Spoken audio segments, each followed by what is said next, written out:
alhamdulillah kita panjatkan kepada Allah Subhanahu wa taala berkat rahmat, taufik dan hidayahnya kita masih diberi kesehatan, diberi kesempatan oleh Allah Subhanahu wa taala untuk menghadiri acara pada hari ini dalam rangka diseminasi budaya positif yang dilaksanakan oleh calon guru penggerak SMK Negeri 6 Jember angkatan ke-7 dengan kelas yang berbeda, ada kelas 43, 46, 47 dan kelas 50. Ini untuk kelas yang kami laksanakan.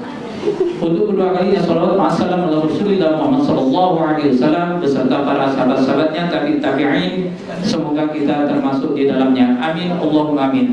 Bapak Ibu yang dirahmati Allah, untuk susunan acara pada hari ini, yang pertama adalah menyanyikan lagu Indonesia Raya. Yang kedua nanti berkaitan dengan sambutan yang pertama akan disampaikan langsung oleh Ibu Kepala SMK Negeri 6 Jember. Sambutan kedua akan disampaikan oleh guru pengajar praktek perwakilan dari Kemendikbudristek.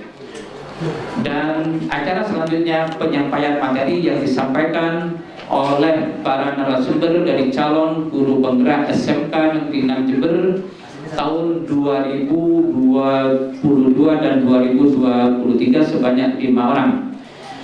Dan acara selanjutnya adalah lain-lain dan penutup. Untuk selanjutnya kami mohon dengan hormat kepada guru pengajar praktik dari Kabupaten Jember yang dalam hal ini nanti diwakili untuk SMK Negeri 6 ada 5 guru pengajar praktik, dan hari ini diwakili oleh Bapak Rozi untuk bisa memberikan sambutan sekaligus arahan pada acara diseminasi aksi nyata modul 1.4 budaya positif untuk pelaksanaan di SMK Negeri 6 Jember. Kepada Pak Rozi disilakan. Terima kasih.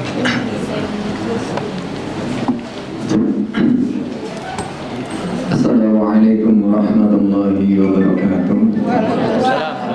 Ya, dengan kegiatan ini kita ada kata diseminasi aksi nyata modul 1.4 yang mana di dalam guru penggerak itu ada 3 modul ya, ada modul 1, 2 dan 3. Di sini modul terakhir di dalam modul 1 yaitu 1.4 diseminasi, yaitu berasal dari kata bahasa Inggris yaitu dissemination, yaitu spreading ya, a positive thought ya, yaitu menebarkan kegiatan positif atau pikiran positif ya. Jadi kan cuma namanya aja kan ya, namanya aja yang pakai bahasa ilmiah seperti ini. Aslinya ya kita sudah menebarkan kegiatan-kegiatan positif. Sangat apresiasi di sini ada 5 CGP yang mudah-mudahan nantinya ada CGP yang baru lagi dari SMK 6 ini yang bisa mencontoh Bapak Hayi, terus Ibu Dia, Ibu Mufaroha, Ibu Hana dan Ibu Eri yang nantinya bisa menjadi muharrik ya atau penggerak ya. Berkaitan dengan implementasi budaya positif di sekolah melalui keyakinan kelas di SMK Negeri 6 Jember ini, ada beberapa hal yang perlu kami sampaikan berkaitan dengan penyampaian materi yang hari ini akan disampaikan. Yang pertama, materi pertama adalah perubahan paradigma belajar disampaikan oleh Abdul Hayy. Terus untuk yang kedua, disiplin positif disampaikan oleh Ibu Hena Retnowati. Untuk materi yang ketiga, motivasi perilaku manusia akan disampaikan oleh Ibu Eri Hidayanti, SE MPD, AK, C dan lain-lain. Terus untuk selanjutnya, yang keempat, kebutuhan dasar. Ini lagi akan disampaikan oleh Ibu Hena. Terus yang bagian kelima, posisi kontrol restitusi akan disampaikan oleh Ibu Mufa Mufarohah Fitri Haliana SPD GR, ada GR-nya sekarang nambah karena sudah lolos seperti itu. Terus untuk yang keenam, materi keenam keyakinan kelas itu akan disampaikan oleh Ibu Dia Rahmawati Dia Rizky Pratiwi. Ini memang seperti penyanyi ada yang masa lalu. Dia Rizky Pratiwi SPD. Terus untuk yang materi ketujuh akan disampaikan oleh materi ketujuh segitiga restitusi akan disampaikan oleh Abdul Hayy.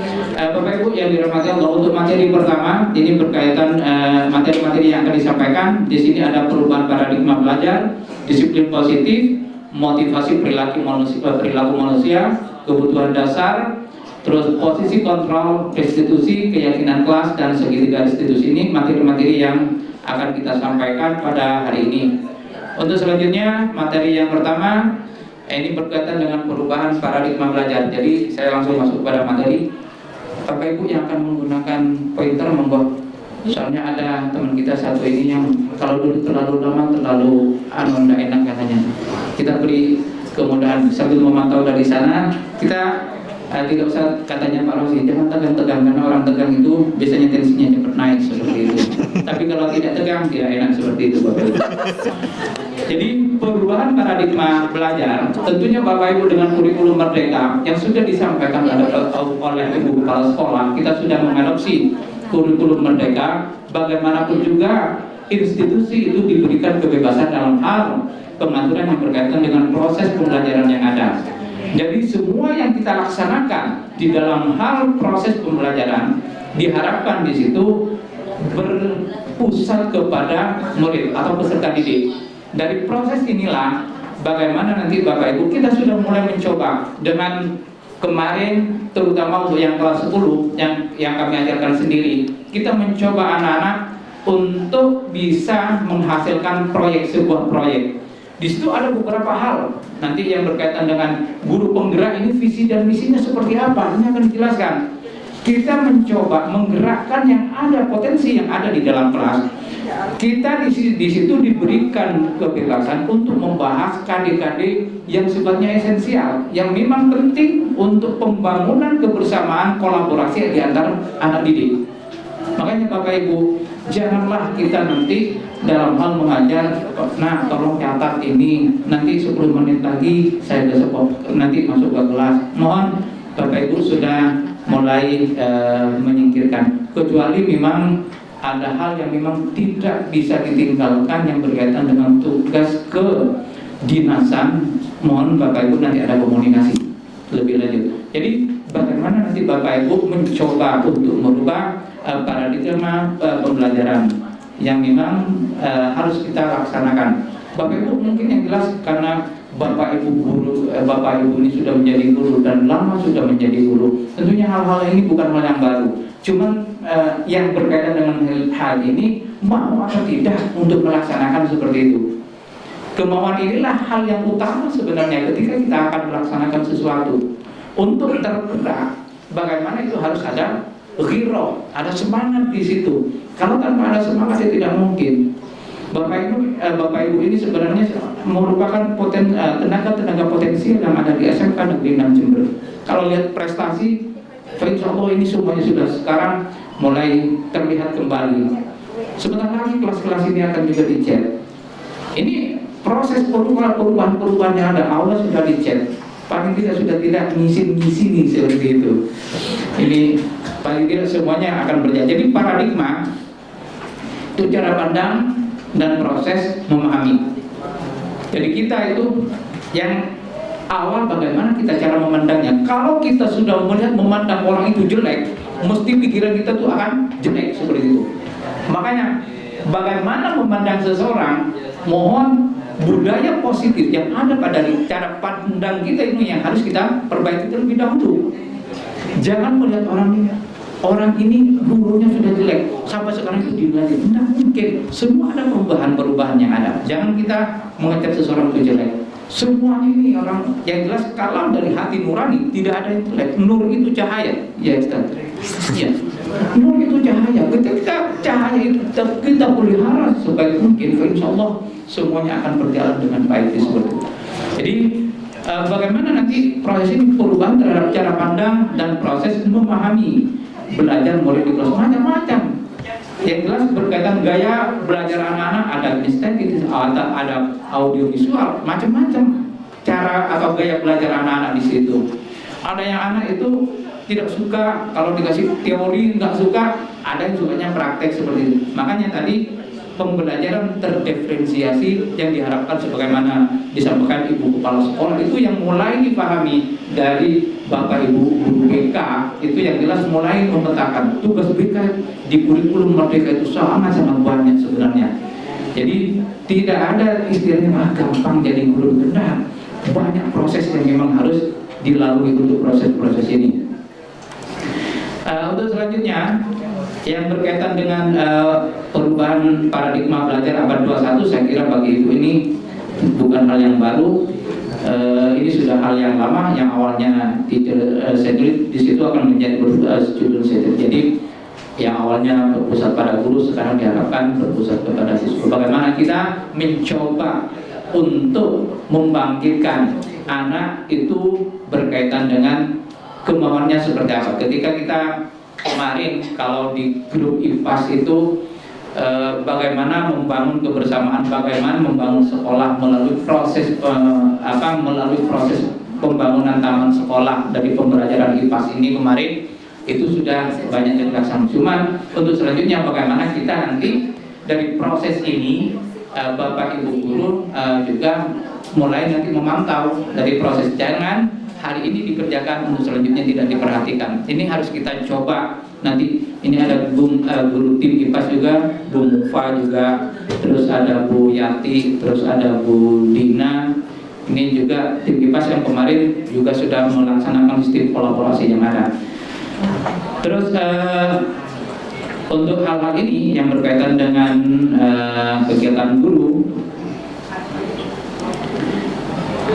kalau ciri-cirinya saya kira Bapak Ibu guru sudah paham yang berkaitan dengan kegiatan berpusat pada guru. Tapi yang kita harapkan nanti kalau Bapak Ibu guru misalkan KKM sebenarnya pada akhirnya saya membaca di media online di situ ada anak yang semua kegiatan untuk nilai mata pelajarnya itu tidak memenuhi KKM tapi peringkat 1 di media Google online di situ. Ini yang paling lucu, semua kegiatan-kegiatan ini akhirnya apa? Viralnya karena apa? Dalam satu kelas jumlah siswanya 26, nilainya itu tidak ada yang memenuhi KKM. Ini ada dua faktor mungkin yang ada di media online yang kemarin saya baca seperti itu. Bisa jadi karena memang guru ini jujur memberikan penilaian asli terhadap peserta didiknya. Bisa jadi gurunya memang pelit nilai. Bisa jadi memang di situ sekolah memang membiarkan hal-hal seperti ini. Jadi sebenarnya kalau kita melihat fakta di lapangan, memang KKM jujur saja KKM ini hal yang dipaksakan sebenarnya. Kalau saya dulu malah fisika saya dapat 3,7 saya. Jelas-jelas itu fisika di SMA saya itu dapat 3,7. Ya tetap lulus saya. Tapi setelah kuliah saya ngambil fisika seperti itu. Jadi hal yang jelek jangan ditakuti. Nah, jadi hal yang jelek jangan akhirnya saya sampaikan kepada anak-anak hal-hal seperti ini. Ayo, jangan kalian tidak suka jangan terus dijauhi. Tapi kalau misalkan calon sudah tidak suka jangan didekati. Itu jadi perbedaannya seperti itu. Jangan dipaksakan untuk menyukai. Nah, ini yang biasanya itu lebih cenderung pada tes dan semacam ini ya, berkaitan dengan kegiatan untuk yang berpusat kepada guru. Untuk yang berpusat pada siswa nanti diharapkan bagaimana Bapak Ibu kemarin dengan kurikulum Merdeka yang sudah diterapkan di situ juga sudah banyak hal yang kita cek Bapak Ibu dengan proyek-proyek yang disediakan juga.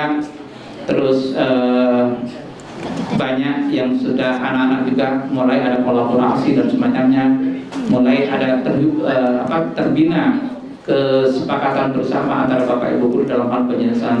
Jadi diharapkan nanti anak-anak itu bisa berkolaborasi, terus anak-anak juga di situ bisa inovatif, terus mandiri dan berani dan berpikir kritis.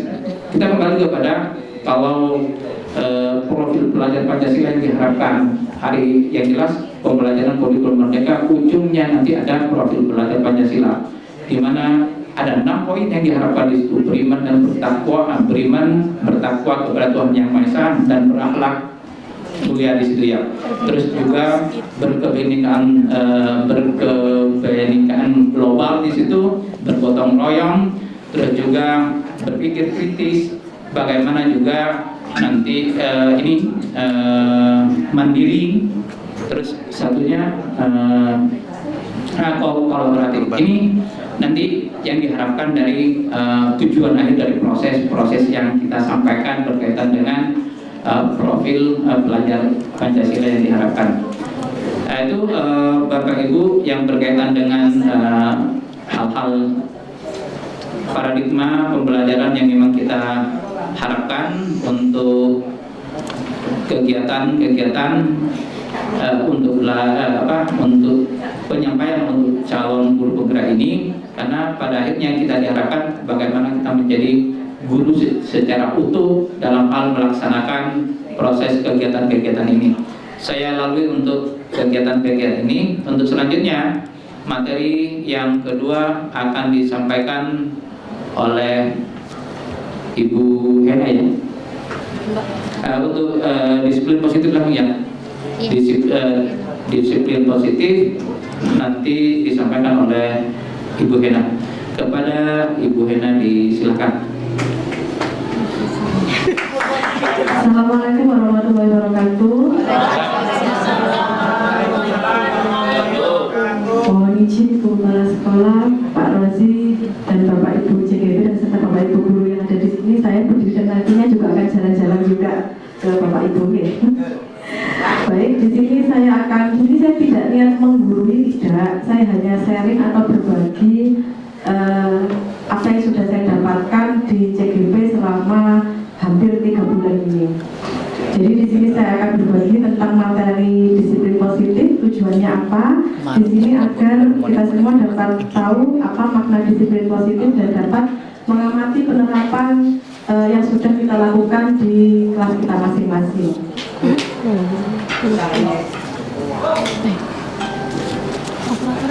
Nah, saya akan coba bermain game ya di sini. Saya mau bermain game sama Bu Dwi. Ya, Bu Dwi tidak mengantuk ya. Apa? Bu Dwi nanti menyusul ya, Mbak? Ya, siap. Siap. Bu Dwi di situ ada 2 gambar. Gambar bapak-bapak dan kepalan tangan. Tapi di sini kan saya bermainnya dengan Bu Dwi, bukan bapak-bapak ya, ibu-ibu. Bu Dwi ada kertas dan ballpoint, Bu Dwi.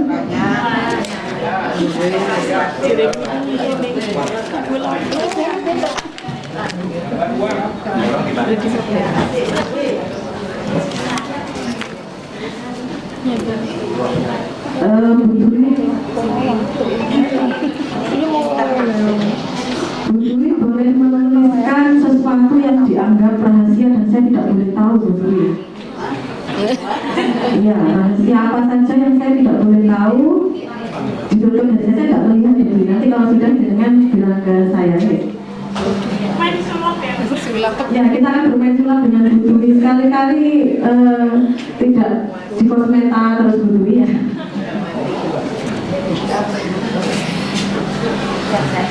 Setelah itu dilipat ya Bu Dwi kertasnya. Ini lagi gambar uang.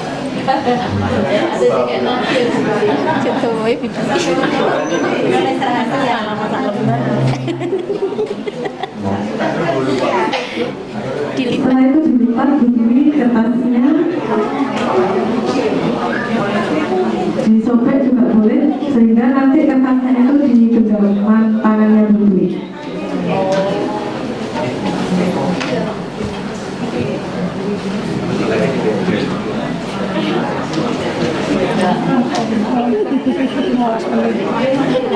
Terus naik.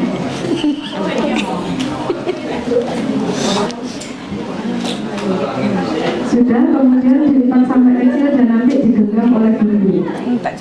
Itu kan gambarnya kan genggaman tangan bumi. Nah, sudah digenggam ya Bapak Ibu oleh Bu Dwi. Sekarang saya akan mencoba membuka. Kira-kira sama Bu Dwi diizinkan apa tidak saya membuka rahasianya Bu Dwi? Tidak dibuka ternyata Bapak Ibu, berarti ini rahasianya sangat-sangat rahasia sehingga saya tidak boleh tahu. Nah, di sini akan ada pertanyaan, coba jawab. Setelah kita coba buka, ternyata tidak dibuka, kita akan mencoba menjawab beberapa pertanyaan terhadap apa yang sudah saya lakukan dengan Bu Dwi. Nah, kira-kira saya atau Bu Dwi yang akan berusaha membuka kepalan tangan. Coba Pak Saturi dia tidak melihat tabletnya saja. Apakah saya atau Bu Dwi yang akan berusaha membuka kepalan tangan Bu Dwi? Berarti tadi saya berusaha membuka, cuma Bu Dwi tetap menutup rahasianya ya. Kemudian kira-kira alasannya kenapa kok saya berusaha membuka tetapi Bu Dwi berusaha menutupnya? Coba Bu Dina jawabnya.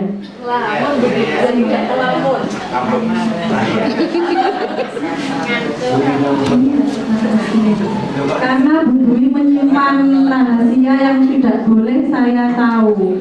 Kemudian pertanyaan kedua, apakah saya atau Bu Dwi yang berusaha menutup kepalan tangannya?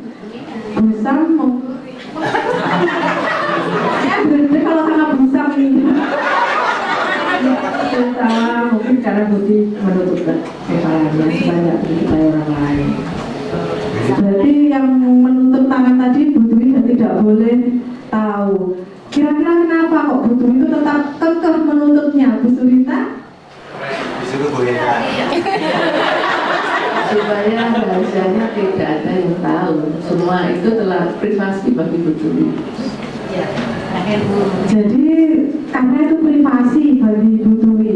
Dalam kegiatan ini sesungguhnya yang memegang kendali atau kontrol untuk membuka atau menutup kepalan tangan tadi, kira-kira saya atau Bu Dwi, Bu Erni?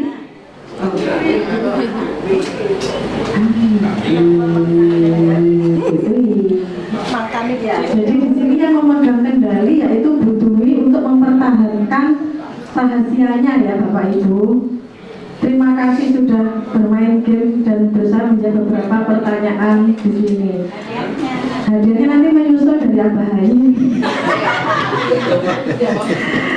Baik, di sini saya akan menjelaskan tentang beberapa teori kontrol. Yang pertama dari Dr. William Glasser. Yang pertama, ilusi guru mengontrol murid. Kalau yang namanya ilusi itu kan bayangan kan ya, hanya bayangan, belum tentu terbukti kebenarannya. Misalkan saya membayangkan Bu Ayu gitu kan ya. Jadi belum tentu saya mempraktekkan, misalnya bayangan saya memberi makanan ke Bu Ayu, belum tentu saya memberi makanan kepada Bu Ayu, hanya bayangan. Jadi di sini ilusi guru mengontrol murid. Sebetulnya apa yang kita lakukan secara tidak sadar kita itu mengontrol murid, tetapi murid mengizinkan kita mengontrol tingkah laku murid di sekolah seperti itu. Kemudian yang kedua, ilusi bahwa semua penguatan positif itu efektif dan bermanfaat.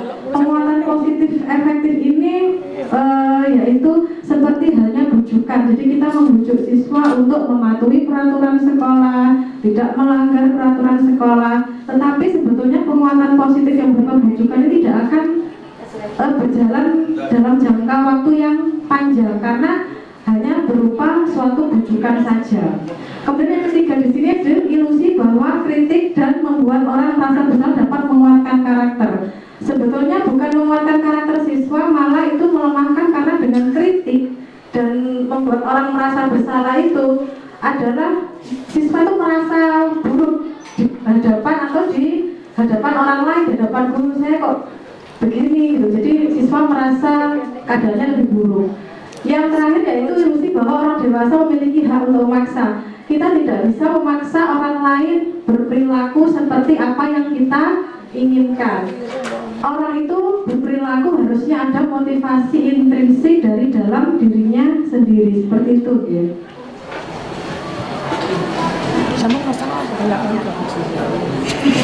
Nah, bagaimana seseorang bisa berubah dari paradigma stimulus respon kepada pendekatan teori kontrol? Di sini ada dua perbedaan, stimulus respon dan teori kontrol. Realitasnya kebutuhan kita sama-sama membutuhkan oksigen untuk bernafas. Tetapi teori kontrolnya kebutuhan kita itu berbeda. Contohnya saya mengajar matematika, jadi saya butuh buku matematika. Sedangkan Pak Saturki mengajar sejarah Indonesia, sehingga beliau membutuhkan buku sejarah Indonesia. Kemudian yang kedua, semua orang memiliki hal yang sama, melihat hal itu sama. Padahal tidak semua hal itu bisa dilihat dengan cara yang sama, bisa dilihat dengan cara sudut pandang yang berbeda. Kemudian yang ketiga, kita mencoba mengubah orang agar berpandangan sama dengan kita, itu tidak bisa dipaksakan Bapak Ibu. Jadi cara pandang setiap orang itu pasti berbeda menurut teori kontrol. Kemudian yang keempat, perilaku buruk dilihat sebagai suatu kesalahan, padahal perilaku buruk itu pasti memiliki suatu tujuan menurut teori kontrol. Jadi kita harus mengetahui apa sih tujuannya siswa berperilaku negatif seperti itu. Kemudian berikutnya, orang lain bisa mengontrol saya, padahal di teori kontrol itu hanya kita sendiri yang bisa mengontrol diri sendiri. Kemudian saya bisa mengontrol orang lain dan Anda tidak bisa mengontrol orang lain menurut teori kontrol. Menurut stimulus respon, pemaksaan ada pada saat bujukan gagal. Jadi ketika ayo dikerjakan PR-nya, ketika siswa tidak mengerjakan PR, maka secara tidak langsung kita akan memaksa. Kalau kamu tidak mengerjakan PR, maka ibu guru beri sanksi atau nilai yang kurang memuaskan, seperti itu. Padahal di teori kontrol, kolaboratif dan konsensus itu menciptakan pilihan-pilihan baru. Jadi kita harus berkolaborasi dengan siswa untuk menciptakan situasi belajar yang nyaman. Yang terakhir yaitu model berpikir menang kalah, itu menurut stimulus respon, tapi menurut teori kontrol itu model berpikir menang-menang. Jadi kita mengawali sesuatu dengan kemenangan dan mengakhiri dengan kemenangan pula, seperti itu ya. Ini ada konsep disiplin positif. Itu yang kita cita-citakan di sekolah kita. Kebanyakan guru sangat tertarik dengan topik pembahasan tentang disiplin, karena jika anak disiplin, maka anak bisa belajar dengan nyaman. Kemudian guru juga berpendapat bahwa mendisiplinkan anak adalah bagian yang paling menantang dari pekerjaan seorang guru. Nah, bagaimana dengan Bapak Ibu? Apakah memiliki pendapat yang sama tentang disiplin? Bu Ernani, pendapatnya tentang disiplin yang sudah ada di sekolah kita bagaimana? Pendapat saya tentang disiplin di sekolah kita itu memang perlu mendapatkan disiplin, karena memang anak-anak ada beberapa yang apa namanya, yang tidak disiplin gitu. Jadi mereka seenaknya begitu. Jadi mereka karena terkait dengan latar belakang keluarga yang kurang perhatian dan sebagainya, juga ada yang dari segi ekonomi, sehingga anak di sekolah mereka seenaknya. Tapi kalau dari keluarga yang harmonis, ya, dan juga mungkin dari apa, keluarga yang itu tadi yang mendapatkan perhatian dari orang tua, maka di sekolah juga mereka akan baik-baik untuk menerapkan disiplin yang ditetapkan di sekolah. Saya berbilang, terima kasih. Terima kasih Bu Rani. Jadi menurut Bu Rani, ketika siswa melakukan disiplin itu karena memang dari rumah sudah ada perhatian, di sekolah juga merasa diperhatikan, jadi mereka memiliki motivasi intrinsik untuk melaksanakan disiplin positif di sekolah.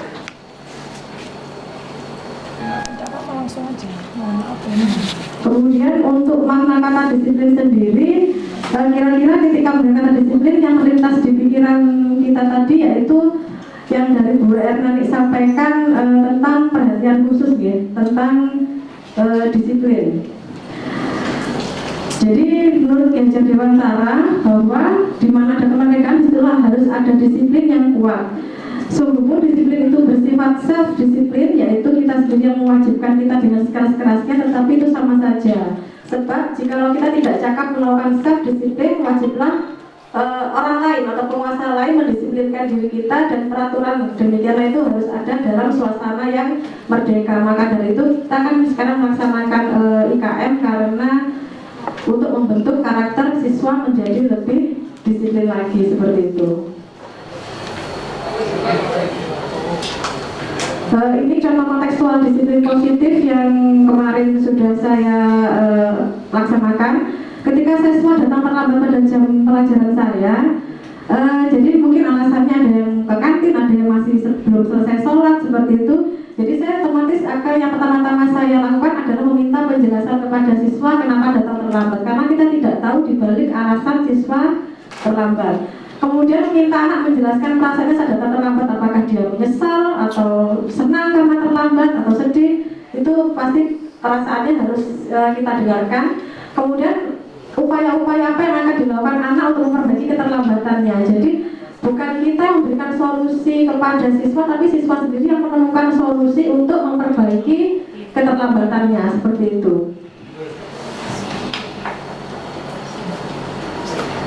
Ini pengalaman penerapan disiplin positif. Yang kedua itu ketika siswa belum mengumpulkan tugas. Kebetulan kemarin saya mendapat laporan dari Pak Pamuji terkait siswa di kelas saya yang belum mengumpulkan tugas, dan saya mengajak bicara dari hati ke hati. Respon murid sangat senang karena saya tidak merasa memarahi, dan refleksinya di sini adalah siswa mengerjakan tugas dan langsung dikumpulkan ke saya dan diminta untuk dititipkan ke Pak Muji. Kemudian rencana perbaikan saya adalah mungkin saya ke depannya akan menerapkan disiplin positif tidak hanya di kelas saya, tapi di kelas-kelas lain yang saya ampu. Untuk materi berikutnya akan disampaikan oleh Bu Ari tentang motivasi perilaku manusia. Nanti. Terima kasih Bu Hena, mohon izin Bu Evi, kepala sekolah, Pak Rozi, PP, dan manajemen semuanya, Bapak Ibu guru. Assalamualaikum warahmatullahi wabarakatuh.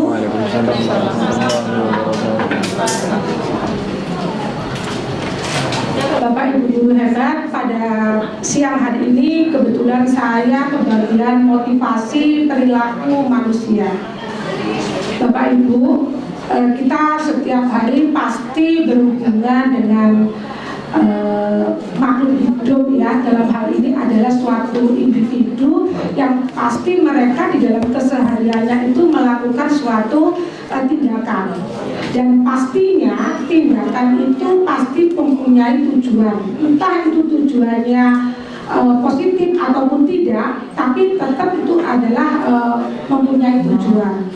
Dan perilaku ini pasti terdorong adanya hal dari dalam diri kita. Kenapa kita melakukan seperti itu? Nah, di dalam teori motivasi ini disebut dengan motivasi, dan menurut Gozen, di mana Gozen ini adalah seorang psikiater yang mana di dalam bukunya yaitu di Restricting School Discipline itu menjelaskan adalah suatu dorongan dari dalam individu untuk melakukan sesuatu. Dan menurut Gozen sendiri, motivasi itu dibagi menjadi 3. Jadi anak-anak di kelas kita melakukan apapun yang dia lakukan di kelas itu pasti mempunyai tujuan, dan itu pasti ada motivasinya. Nah, menurut Diana Gozen, 3 perilaku manusia. Yang pertama adalah melakukan suatu tindakan karena untuk menghindari hukuman atau ketidaknyamanan. Yang kedua adalah melakukan tindakan karena untuk mendapatkan imbalan atau penghargaan atau pujian dari orang lain, dalam hal ini adalah guru. Dan yang ketiga, individu atau murid kita melakukan tindakan itu karena untuk menjadi orang yang mereka inginkan, karena mereka bisa menghargai diri mereka sendiri dan nilai-nilai yang baik yang menurut murid-murid kita itu mereka percaya. Dari ketiga perilaku manusia ini bisa saya jelaskan sedikit.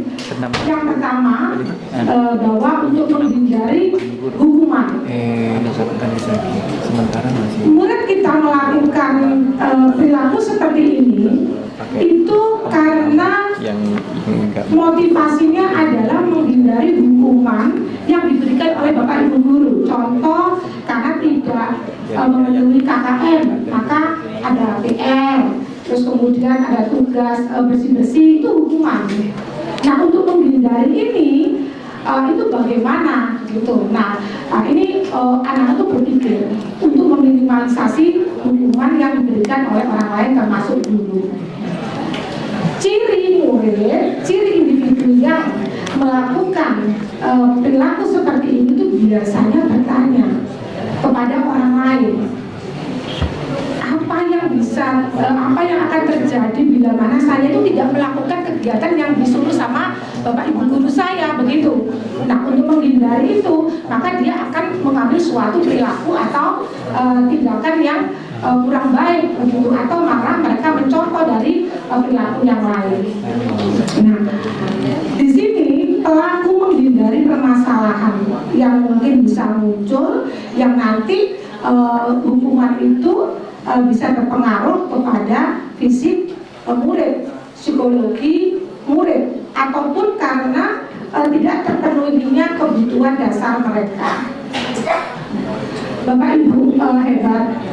Di sini untuk poin yang pertama ini, di dalam teori motivasi itu adalah menduduki tingkatan yang paling rendah sekali. Karena apa? Karena dia melakukan sesuatu karena takut, bukan karena dari dirinya sendiri untuk melakukan perubahan yang baik. Dan di sini motivasi ini muncul karena eksternal, artinya pengaruh dari luar itu sangat mendominasi. Misalnya contohnya dari luar itu baik, maka dia akan melakukan itu, bukan dari dirinya sendiri, begitu. Nah, ini kalau di dalam teori motivasi ini waktunya pendek sekali karena dia terpengaruh dari eksternal, dari orang lain yang mempengaruhi motivasinya dia untuk bisa lebih baik, bukan dari dirinya sendiri. Untuk yang kedua, yaitu individu melakukan suatu tindakan karena imbalan atau penghargaan atau pujian.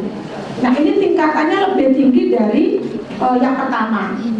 Dan motivasi ini sama dengan yang pertama tadi, sifatnya dari eksternal. Dan biasanya ciri daripada murid yang melakukan perilaku seperti ini karena dia ingin mendapatkan sesuatu, ujian.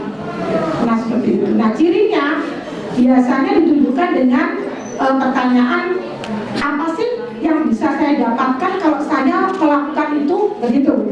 Tadi ada kata-kata, saya ingin mendapatkan apa dari apa yang saya lakukan. Nah di sini tindakan untuk mendapatkan pujian dari orang lain menurut siswa itu penting, dan melakukan sesuatu itu karena ada unsur mendapatkan hadiah, pengakuan atau imbalan. Dan ini sifatnya jangka pendek. Karena apa? Kalau hadiahnya sudah tidak ada, maka dia tidak termotivasi. Dan ini kemarin sempat saya terapkan, Bapak Ibu semuanya di kelas, ya, di akuntansi itu karena siang hari saya coba ini dikerjakan, nah, kalau dikerjakan nanti saya akan beri hadiah, misalnya seperti itu. Banter-banteran Ibu, gitu. Tapi pada saat mereka tidak saya berikan itu, maka motivasi untuk bisa lebih baik tidak muncul. Nah, ini kalau di motivasi yang kedua, yaitu ingin mendapatkan sesuatu. Nah, yang kita harapkan adalah pada motivasi yang ketiga, yaitu siswa ini melakukan sesuatu karena keinginan mereka sendiri, yaitu bisa menghargai dirinya sendiri dengan nilai-nilai baik yang mereka yakini. Nah, orang dengan motivasi ini atau individu dengan motivasi ini, mereka akan menjadi orang yang akan seperti apa, yang akan saya melakukan tindakan seperti ini. Nah, seperti itu. Nah, Bapak Ibu, yang ketiga inilah yang akan kita harus implementasikan di dalam kegiatan pembelajaran kita sehari-hari. Bagaimana kita bisa memunculkan motivasi ini bukan dari kita, tetapi dari diri anak-anak. Karena dari diri anak-anak inilah nanti yang akan lebih awet, akan lebih panjang usia motivasi ini ketimbang dari eksternal, karena ini sifatnya adalah muncul dari dalam diri anak-anak sendiri. Dan kalau ini sudah terimplementasikan dalam diri anak-anak, maka ini akan menjadi suatu kebiasaan. Dan kalau sudah menjadi suatu kebiasaan, maka akan menjadi budaya. Yang mana budaya inilah yang tadi disampaikan di awal akan membuat sekolah kita akan menjadi lebih baik, nyaman, dan senang sebagai tempat untuk murid-murid untuk belajar. Bapak Ibu semuanya, saya sudah menjelaskan tadi 3 teori dari Gozen itu. Sekarang sebenarnya apa sih hubungannya motivasi begitu Bapak dengan disiplin positif dan budaya sekolah? Tadi dijelaskan bahwa motivasi itu lebih keberpihakan kepada murid kalau di bagian ketiga, dan itu yang akan kita harapkan sifatnya lebih jangka panjang, dan kalau dilaksanakan secara terus-menerus pasti akan menjadi kebiasaan. Dan ini seperti yang disampaikan Bu Hena tadi, di disiplin positif ini akan menjadi keseharian anak-anak kita untuk selalu menunjukkan hal-hal positif. Nah, seperti itu, dan ini nanti akan berujung sekolah akan membudayakan hal-hal yang positif, yang baik, yang selalu dilakukan anak-anak.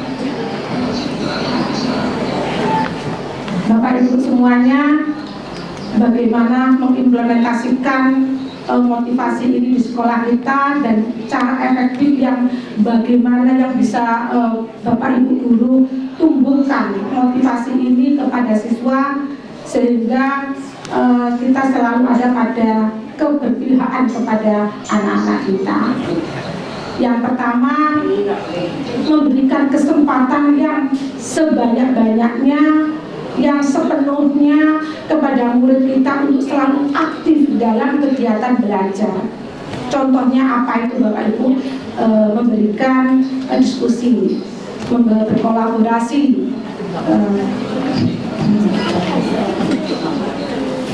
dan memberikan seluas-luasnya mereka untuk memunculkan ide-ide barunya. Itu kesempatan yang bisa kita berikan kepada anak supaya anak-anak termotivasi dalam dirinya. Yang kedua, kita sebagai guru ini hendaknya melibatkan diri, menuntun dan memberikan arahan yang baik atas tindakan kurang baik yang dilakukan sama anak-anak kita. Jadi kalau anak-anak menunjukkan perilaku yang kurang baik, itu pasti mempunyai sebab. Dan itu harus kita tuntun dan harus kita arahkan ke yang lebih baik. Dan jangan ragu untuk memberikan pujian, kasih aplaus, kasih hadiah. Tapi yang hadiahnya itu bukan hadiah yang seperti saya sampaikan tadi, tapi sudah melakukan baru mendapatkan reward. Seperti itu boleh. Nah, agar anak-anak senang dan diapresiasi oleh Bapak Ibu.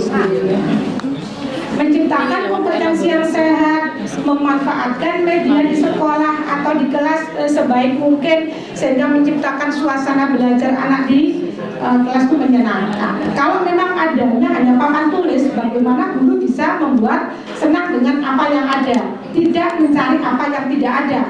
Begitu. Itu adalah bagaimana kita menggunakan aset sekolah dalam rangka untuk menaikkan motivasi anak-anak, dan harus melakukan evaluasi secara berkala. Yang terakhir Bapak Ibu, Semangat kami adalah semangat guru penggerak, agent perubahan, dan motivasi perilaku anak yang terbentuk, yang kita harapkan untuk saat ini dan seterusnya. Baik, matur nuwun. Bu Elvi, teman-teman CGP, Bapak Ibu semuanya, Assalamualaikum warahmatullahi wabarakatuh. Waalaikumsalam Warahmatullahi wabarakatuh. Untuk merefresh kita sejenak, ice breaking sebentar ya Bapak Ibu. Jadi kalau saya menyebutkan gajah, tangan Bapak Ibu gini sambil menyebutkan besar.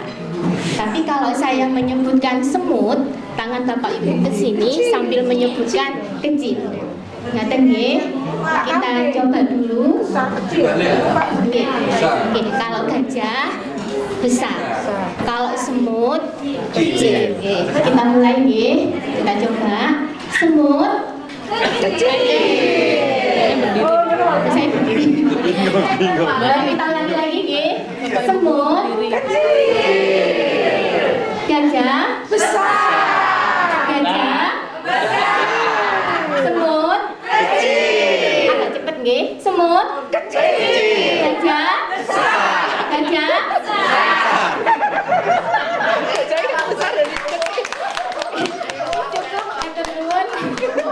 Supaya Bapak Ibu lebih fokus lagi. Biar kita tidak tidur ya. Iya. Dan kita lanjutkan mengenai posisi kontrol kaitannya dengan budaya positif. Ada 5 posisi kontrol di sini. Yang pertama adalah sebagai penghukum, yang kedua adalah pembuat rasa bersalah, yang ketiga teman, pemantau, dan manajer. Jadi nanti kita bisa memposisikan ada di mana posisi kita pada saat menghadapi siswa.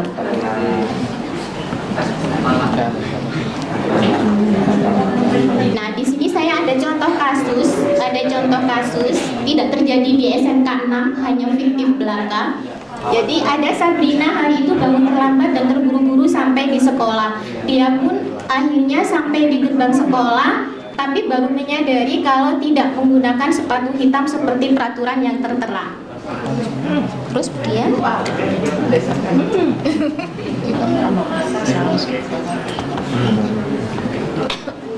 Nah, di pintu kelas ada Bapak Lukman memperhatikan sepatu Sabrina yang berwarna coklat. Sabrina berusaha menjelaskan bahwa dia terburu-buru dan salah mengenakan sepatu.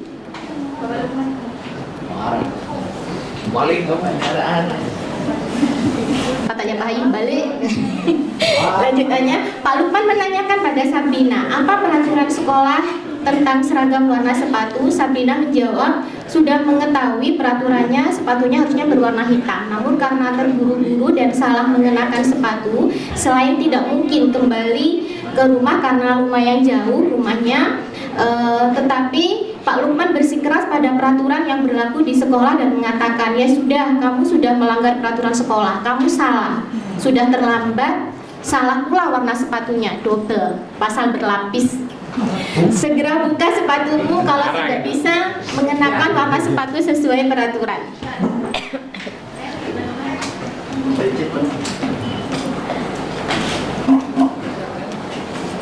Nah, di sini Sabrina lalu meminta maaf dan memohon kepada Pak Lukman agar tetap dapat mengenakan sepatunya dan berjanji tidak mengulang kesalahannya. Namun Pak Lukman tidak mau tahu. Tidak, kamu telah melanggar peraturan sekolah. Kalau tidak sanggup, ambil sepatumu di rumah atau diantarkan sepatu ke sekolah. Ya sudah, kamu tidak boleh bersepatu seharian di sekolah. Sekarang copot sepatumu dan silakan belajar di sekolah tanpa menggunakan sepatu seharian. Ini contoh kasusnya. Nanti kita coba kontrol kita ada di posisi mana dari 5 kasus itu, 5 posisi kontrol. Sabrina pun dengan berat hati mencopot sepatunya dan memberikannya kepada Pak Lukman. Seharian dia tidak berani berkeliling sekolah karena malu, lebih banyak berdiam diri di dalam kelas tanpa alas sepatu. Nah, sekarang kita bahas satu-satu. Posisi kontrol yang pertama adalah penghukum.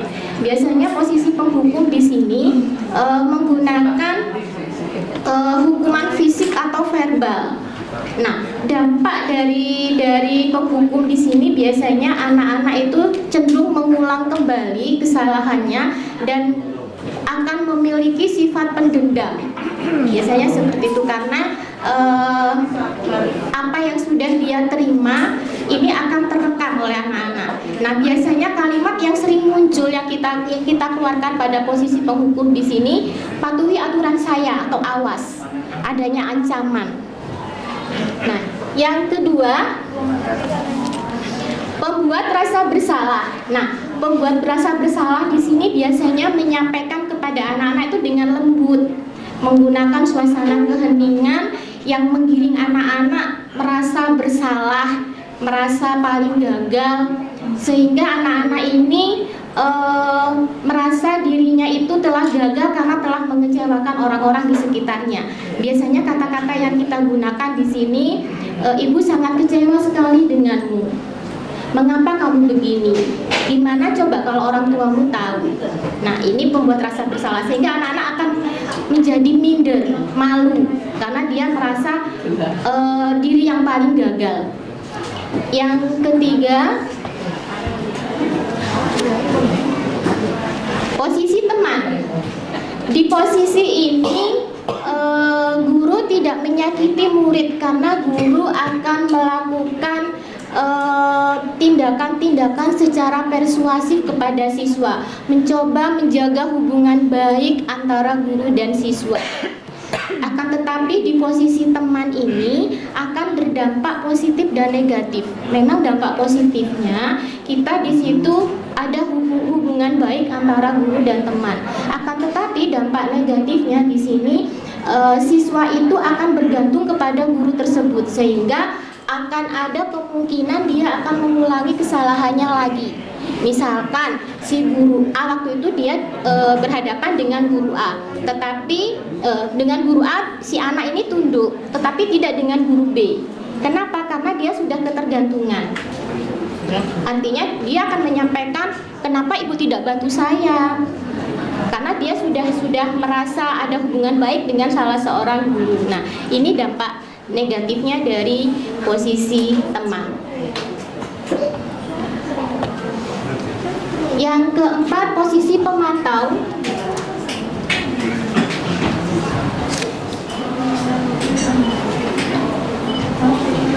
Nah, di posisi pemantau ini Bapak Ibu guru bekerja sesuai dengan aturan-aturan yang ada. Aturan-aturan yang sudah ada.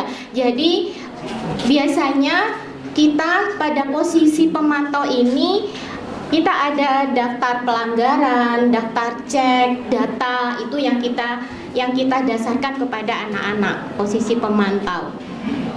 Nah, kata-kata yang sering keluar biasanya, apa yang telah kamu lakukan? Sanksinya apa? Kamu tahu berapa poinnya? Nah, itu biasanya di posisi pemantau karena semuanya sudah berdasarkan data dan konsekuensi yang sudah dibuat. Yang terakhir adalah posisi manajer. Nah, di posisi manajer di sini guru melakukan sesuatu ini bersama murid. Mempersilahkan murid mempertanggungjawabkan kesalahannya, mencoba memberikan murid kesempatan untuk mencarikan solusinya. Nah, di posisi ini beberapa kalimat yang muncul misalkan, jika kamu meyakininya, apakah kamu bersedia memperbaikinya? Nah, kenapa? Karena pada posisi ini kita memberikan kesempatan kepada murid untuk mempertanggungjawabkan kesalahannya. Nah, di posisi ini kita harus sudah terampil di dua posisi sebelumnya, yaitu posisi teman dan pemantau. Karena pada kondisi-kondisi tertentu dalam menangani suatu masalah, kita bisa kembali ke kedua posisi tersebut. Namun, bila kita menginginkan siswa kita menjadi siswa yang merdeka, bertanggung jawab, mandiri, kita harus tetap menerapkan konsep restitusi yang nanti disampaikan Pak Hayi, materi yang terakhir, yang bisa menjadi siswa kita menjadi manajer untuk dirinya sendiri, dapat menganalisis kebutuhannya sendiri, kebutuhan orang lain. Itu yang diharapkan dari pemantau. Nah, di sini kita membimbing siswa untuk bisa memperbaiki dari kesalahan-kesalahan yang sudah ada. Nah, ini 5 posisi kontrol yang bisa yang ada. Nah, di posisi manajer inilah yang ideal bisa kita terapkan pada siswa. Mungkin itu yang saya sampaikan. Materi berikutnya, keyakinan kelas disampaikan oleh Budia.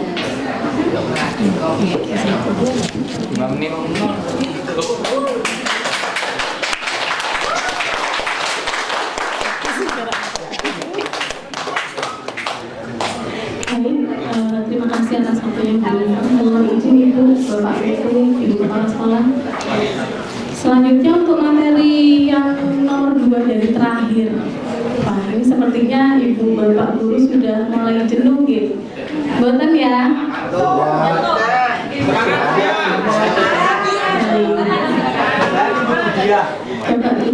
Bapak Ibu guru hebat dari SMK Negeri, saya yakin pasti semua tetap semangat. Nah, untuk materi selanjutnya keyakinan kelas. Karena dari tadi sudah banyak membaca berbagai macam teori. Di sini saya lebih ke kegiatan Bapak Ibu guru yang sudah sering dilaksanakan di dalam sekolah, yaitu keyakinan kelas. Apa sih keyakinan kelas itu? Kelas harus yakin. Keyakinan kelas sudah sering Bapak Ibu laksanakan. Hanya terkadang keyakinan kelas itu masih timbul atau muncul dari faktor ekstrinsik. Nah, keyakinan kelas yang dari mana sih Budia yang harus kita lakukan? Nah, keyakinan kelas itu sama dengan kontrak belajar di awal, Bapak Ibu. Tapi biasanya kalau Bapak Ibu memberikan kontrak belajar, otomatis ke anak-anak begini ya. Anak-anak sebelum kita mulai kita bikin kontrak belajar terlebih dahulu untuk pembelajaran materi bisnis online, misalkan. Saya pribadi seperti itu. Yang pertama, datang harus tepat waktu. Yang kedua, kalau dia sudah masuk kelas, ada anak-anak yang belum masuk, silakan tunggu di luar. Itu saya. Ternyata itu salah, Bapak Ibu. Dan setelah saya belajar di guru penggerak selama 3 bulan, saya harus merubah untuk memerdekakan peserta didik kita. Bisa nggak sih kalau kita di SMK Negeri 6 yang anaknya seperti ini, anaknya sangat luar biasa? Insya Allah bisa. Amin. Nah, selanjutnya, keyakinan kelas merupakan nilai-nilai kebajikan yang disepakati bersama secara universal, lepas dari latar belakang suku, negara, bahasa, maupun agama, untuk membentuk sebuah budaya positif di sekolah. Seperti itu Bapak Ibu. Jadi, untuk keyakinan kelas itu bisa kita lakukan di awal pembelajaran dengan membagikan post-it. Apa post-it itu Bapak Ibu pasti sudah mengenal ya? Post-it kertas kecil yang bisa menuangkan pendapat, inspirasi dari para anak didik kita. Apa sih maunya anak-anak? Bu, belajarnya yang menyenangkan. Ibu, saya minta belajarnya disiplin tapi nggak harus di dalam kelas saja. Ibu, saya minta belajarnya di awal pembelajaran harus ada berdoa. Dan pembelajaran tidak hanya dilakukan di dalam kelas, bisa dilakukan di luar kelas. Seperti itu Bapak Ibu semuanya. Jadi semua yang sudah dicurahkan oleh anak-anak bisa kita ambil kalimat positifnya untuk dijadikan sebuah keyakinan kelas, sehingga timbullah budaya positif. Seperti itu Bapak Ibu guru hebat. Nah, selanjutnya, keyakinan kelas adalah salah satu disiplin positif yang bisa kita terapkan dalam membangunkan budaya positif di sekolah. Menciptakan suasana positif di lingkungan sekolah memiliki urgensi yang sangat tinggi. Mengapa demikian? Karena lingkungan sekolah sebagai tempat peserta didik harus dapat menghadirkan suasana yang kondusif, aman, nyaman, dan menyenangkan. Nah, di kurikulum Merdeka ini kita harus menuntun, jadi kita memerdekakan siswa. karena ibarat guru itu adalah petani, katanya Ki Hajar Dewantara, di mana kita sebagai bapak ibu guru memiliki peserta didik yang sangat banyak beragam, sehingga kita tidak bisa menyamaratakan kemampuan semua peserta didik kita. Dari mana kita bisa memberikan hal positif, budaya positif dari motivasi yang sudah kita berikan kepada anak didik kita. Selanjutnya, dalam menciptakan suasana positif, hubungan sangat erat sekali dengan pembelajaran yang berpihak pada peserta didik, karena suasana yang positif akan dapat mendorong dan memotivasi peserta didik untuk belajar dengan kesadaran sendiri yang berasal dari dalam diri peserta didik. Yang tadi sudah dijelaskan oleh Bu Eri tentang teori motivasi, ya Ibu Eri, ya, di mana motivasi itu lebih baik timbul dari dalam diri peserta didik itu sendiri. Nah, jadi untuk unsur intrinsipnya ini kita gali dari para anak didik kita. Jadi Bapak Ibu kalau untuk membuat sebuah keyakinan kelas untuk kontrak belajar di awal, misalkan kemarin masih sama dengan saya, sekarang bisa dirubah menjadi keyakinan kelas yang memberdayakan anak-anak untuk berpendapat. Nah, dari situ apa kemauan anak-anak bisa kita buat sebagai kalimat, kita rubah menjadi kalimat positif sehingga menjadi sebuah kebiasaan yang positif dan timbullah sebuah budaya positif seperti itu. Nah, selanjutnya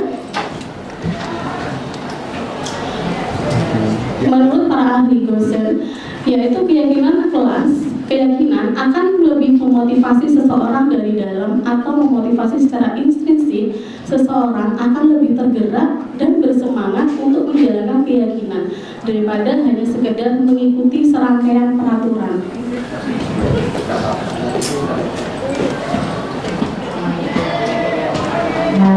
Selanjutnya saya berjalan mundur ya, karena tadi tiba-tiba slide-nya langsung jalan ke slide ketiga.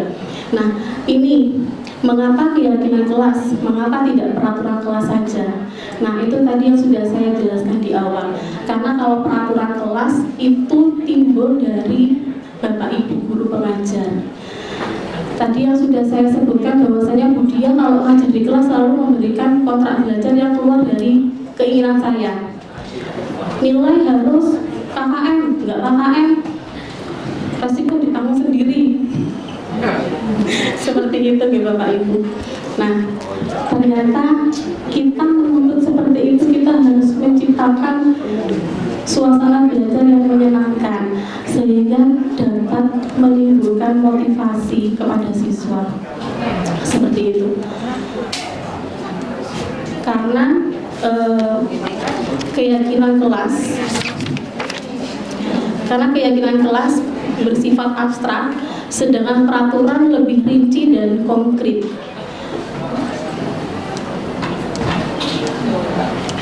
Selanjutnya,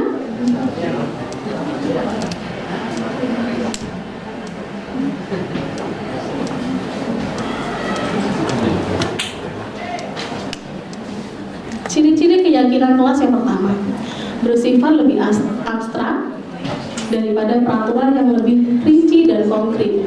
Yang kedua, keyakinan kelas berupa pernyataan universal yang dibuat dalam bentuk kalimat positif. Dan yang ketiga, keyakinan kelas tidak dibuat dalam jumlah banyak sehingga mudah diingat dan dipahami oleh semua warga di kelas. Nah, jadi untuk keyakinan kelas tidak perlu banyak-banyak, hanya 6 kalimat saja dari berbagai macam pendapat dari para siswa bisa kita ambil 6 poin saja, dan itu bisa ditempel di mading-mading kelas yang bisa dijadikan acuan sehingga nanti pada saat ada salah satu siswa yang melanggar, kita bisa memposisikan kita sebagai posisi manajer yang seperti tadi sudah dijelaskan oleh Bu Mufa. Nah, dari situ kita bisa memberikan motivasi kepada anak didik kita. Ayo, kemarin pada saat membuat keyakinan kelas, apa yang sudah kamu bikin di dalam kelas? Apa keinginannya? Oh, ternyata ini, ternyata saya melanggar. Nah, bagaimana cara menyelesaikan?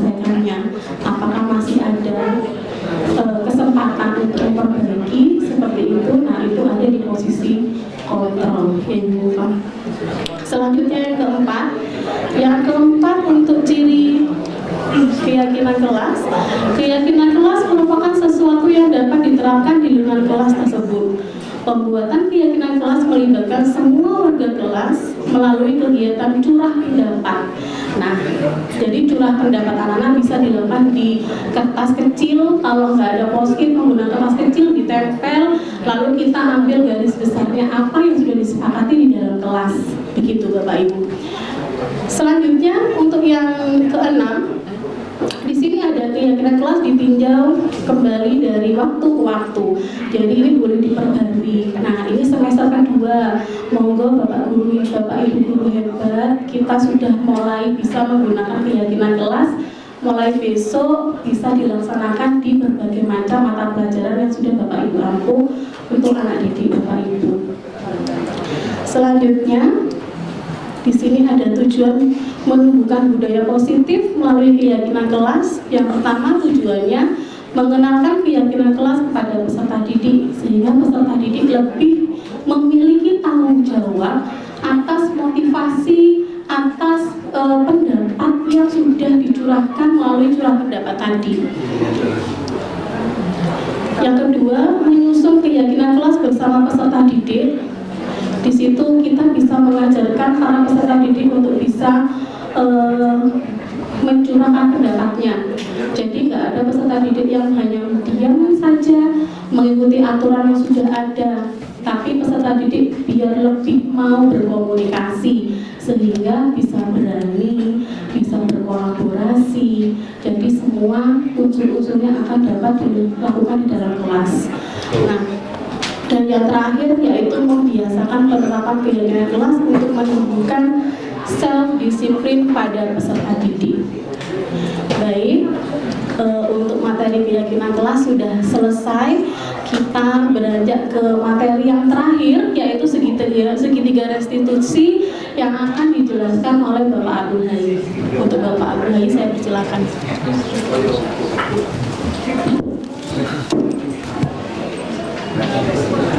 Terima kasih kepada Budia. Ini waktu sudah habis sebenarnya, karena kita juga jam 1 harus segera membahas PKS dengan tim yang ada di manajemen.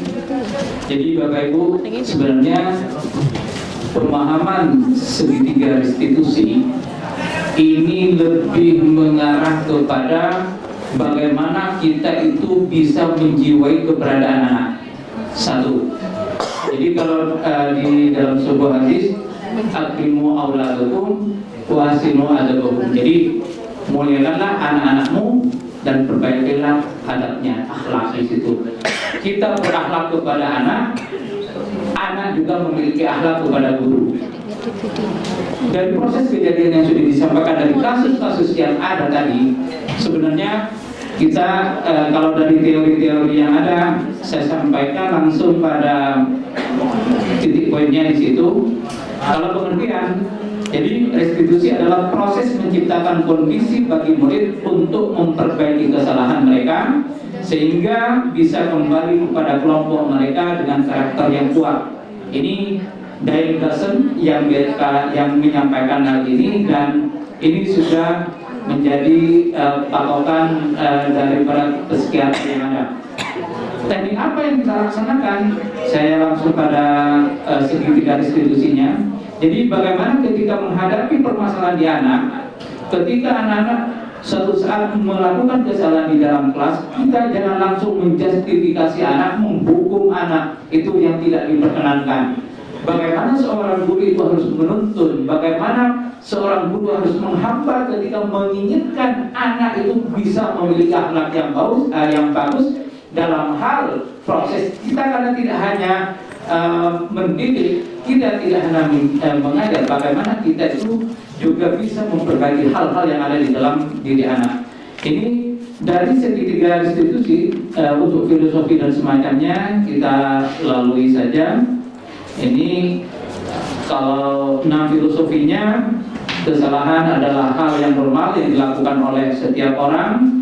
Ini setiap orang yang jelas memiliki kesalahan, siapapun memiliki kesalahan. Jadi jangan langsung menjustifikasi anak-anak menjadi anak-anak yang tidak berguna, kamu bangsa, kamu tidak benar, misalkan seperti ini. Ini dulu pernah saya lakukan seperti itu. Tapi proses, ya saya pernah juga menempeleng anak juga, pernah. Karena proses memang dari proses ini